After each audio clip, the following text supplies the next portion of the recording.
Israel की राजधानी तेल अवीव में बस में धमाका हुआ। हालांकि इस हादसे में कोई घायल नहीं हुआ। इजरायली पुलिस ने बताया कि धमाके खाली बस में हुए और धमाके के दौरान बस में कोई यात्री नहीं था। तेल अवीव में 5 बसों में विस्फोटक पाए गए हैं, जिनमें से 3 बसों में तो धमाके भी हुए। विस्फोट हमास के 4 इजरायली बंधुकों के शव लौटाने के कुछ ही घंटों बाद हुआ। आपको बता दें, तेल अवीव में हुए धमाके को लेकर पुलिस ने आतंकी हमले की आशंका जताई है और बसों में सीरियल ब्लास्ट को लेकर पुलिस अलर्ट।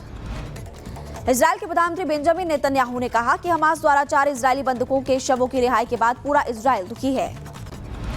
तेल अवीव के एक बस में निष्क्रिय बम की पुलिस बरामद ने किया। आपको बता दें, पुलिस की तरफ से यहां पर विस्फोटक भी जब्त किए गए।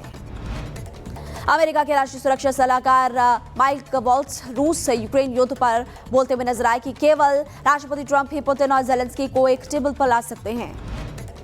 ट्रंप प्रशासन में भारतवंशी काश पटेल को FBI डायरेक्टर की जिम्मेदारी मिली है। सीनेट जुडिशरी कमेटी में काश पटेल के नाम पर 30 घंटे तक बहस हुई और उसके बाद US सीनेट ने उनके नाम पर मंजूरी दे दी। आइवरी कोस्ट में देश में बचे हुए आखिरी फ्रांसीसी सैन्य अड्डे पर आधिकारिक रूप से नियंत्रण कर दिया गया है, क्योंकि अधिकांश फ्रांसीसी सेनाएं पश्चिमी अफ्रीका के देशों से चली गई है। आइवरी की सेना को सलाह देने और प्रशिक्षित करने के लिए लगभग 80 फ्रांसीसी सैनिक देश में बने रहेंगे। चेक रिपब्लिक के प्राग शहर में एक शॉपिंग सेंटर में चाकूबाजी हो गई। हमले में 2 महिलाओं की जान चली गई। पुलिस ने एक संदिग्ध युवक को हिरासत में भी लिया। रूसी विदेश मंत्री सर्गेई लावरोव ने दक्षिण अफ्रीका में G20 विदेश मंत्रियों के शिखर सम्मेलन में अपने चीनी समकक्ष वांग यी के साथ मुलाकात की। लावरोव ने कहा कि अगली रूस और चीन बैठक मॉस्को में होने की उम्मीद है। यूक्रेन के राष्ट्रपति जेलेंस्की ने 2014 के सरकार विरोधी प्रदर्शनों में मारे गए लोगों को श्रद्धांजलि दी और जेलेंस्की ने स्मारक पर मोमबत्तियां जलाकर श्रद्धांजलि दी।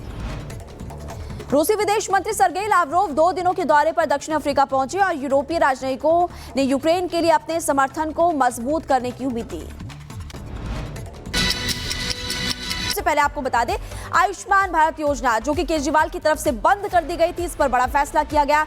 इसके अलावा आपको ये भी बता दें कि कैग रिपोर्ट को पेश करने की मंजूरी भी यहां पर दे दी गई है, लेकिन आम आदमी पार्टी ने कई आरोप लगाए। रिपोर्ट आप देखिए।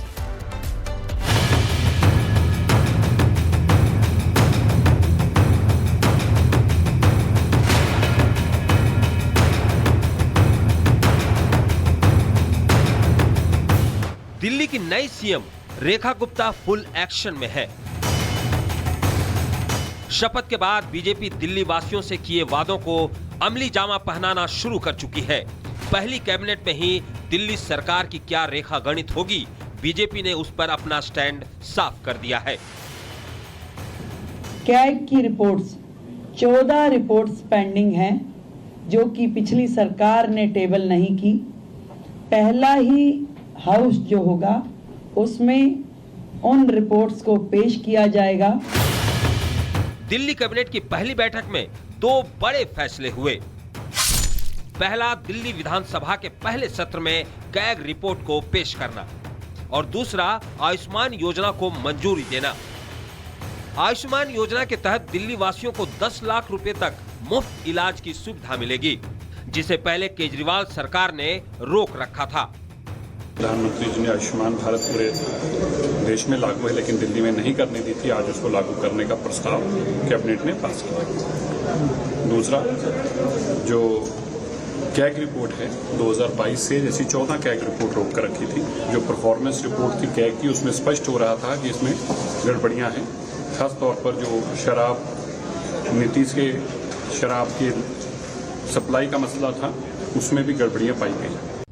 दिल्ली की सभी महिलाएं इंतजार कर रही थी कि इस बैठक में 2500 रुपए प्रति माह की योजना पास होगी, लेकिन मुझे दुख है इस बात का कि सरकार बनने के पहले ही दिन भारतीय जनता पार्टी ने अपने वादे तोड़ने शुरू कर दिए। इतना ही नहीं, नई सीएम रेखा गुप्ता ने शीश महल को लेकर भी अपना रुख साफ कर दिया है। रेखा गुप्ता ने शीश महल को म्यूजियम बनाने का ऐलान कर केजरीवाल की मुश्किलें बढ़ा दी है। दिल्ली की जनता शीश महल को पूर्ण रूप से देखना चाहते हैं। क्या करेंगे? खुलवाएंगे, म्यूजियम बना के खोल देंगे। नई सरकार के फैसले से साफ है कि खुद को कट्टर ईमानदार कहने वाली पार्टी के आने वाले दिन आसान नहीं होंगे। मतलब साफ है कि केजरीवाल के 10 साल का चिट्ठा खुलने वाला है। Bureau report, Republic Bharat. तो रेखा गुप्ता के शपथ लेते ही बीजेपी सरकार एक्शन मोड में भी आ गई है और अब यह भी जान लीजिए कि दिल्ली कैबिनेट में दरअसल कौन कौन है जो दिल्ली की कमान संभालेंगे और दिल्ली को विकास के पथ पर अग्रसर कराने के लिए लगातार प्रयासरत रहेंगे। प्रवेश वर्मा वो नाम जो नई दिल्ली सीट पर केजरीवाल को जिन्होंने हराया है और एक बड़ा नाम बन गए हैं।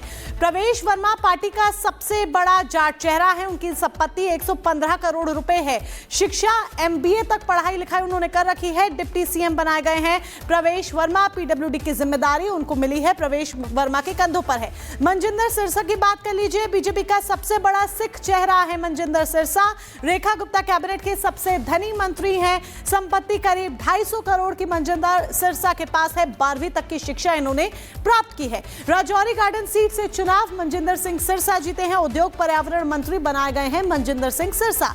आशीष सूद की बात कीजिए जो कि बीजेपी का सबसे बड़ा पंजाबी चेहरा है। कैबिनेट के सबसे उम्र मंत्री हैं आशीष सूद। इनकी संपत्ति 9 करोड़ 22 लाख रुपए के करीब है। शिक्षा BCom तक इन्होंने पढ़ाई कर रखी है। जनकपुरी विधानसभा सीट से चुनाव इन्होंने जीता है। गृह, शिक्षा और ग्रामीण विकास मंत्रालय आशीष सूद के पाले में गया है। कपिल मिश्रा, दिल्ली कैबिनेट में सबसे युवा चेहरा कपिल मिश्रा। करावल नगर सीट से चुनाव कपिल मिश्रा ने जीता। संपत्ति 1 करोड़ रुपए है। शिक्षा पोस्ट ग्रेजुएट तक कपिल शर्मा पढ़ाई करे हुए हैं। कानून, पर्यटन और संस्कृति मंत्रालय कपिल मिश्रा के खाते में गया है। पंकज सिंह की भी बात कर लीजिए जो कि पूर्वांचल का एक बड़ा चेहरा है और कैबिनेट में एक बड़ी जगह इन्हें भी मिली है। विकासपुरी विधानसभा सीट से चुनाव जीता है पंकज सिंह ने। करीब 5 करोड़ रुपए इनकी संपत्ति है। ग्रेजुएट तक की पढ़ाई पंकज सिंह ने कर रखी है। पेशा इनका डेंटिस्ट है। समाज सेवा भी करते हैं। स्वास्थ्य और परिवहन मंत्रालय पंकज सिंह के खाते में गया है। तो ये वो कैबिनेट मंत्री हैं जो हमने आपको बताया जो कि रेखा गुप्ता की टीम, आप इन्हें कहेंगे रेखा गुप्ता की टीम है। और यही सब मिलकर, यही चेहरे मिलकर दिल्ली को विकास के एक नए पथ पर लेकर जाने का दम भर रहे हैं। दिल्ली चुनाव की जब हम बात कर रहे हैं तो देखिए दिल्ली चुनाव में यमुना सफाई का मुद्दा खूब उछला, खूब राजनीति इस पर हुई। केजरीवाल 10 सालों तक यमुना सफाई का सपना दिखाते रहे लेकिन यमुना साफ नहीं हुई। वहीं बीजेपी यमुना की सफाई को लेकर गंभीर है। यही वजह है कि दिल्ली सरकार के गठन के बाद पूरी कैबिनेट यमुना आरती में शामिल हुई और संकल्प को उन्होंने दोहराया।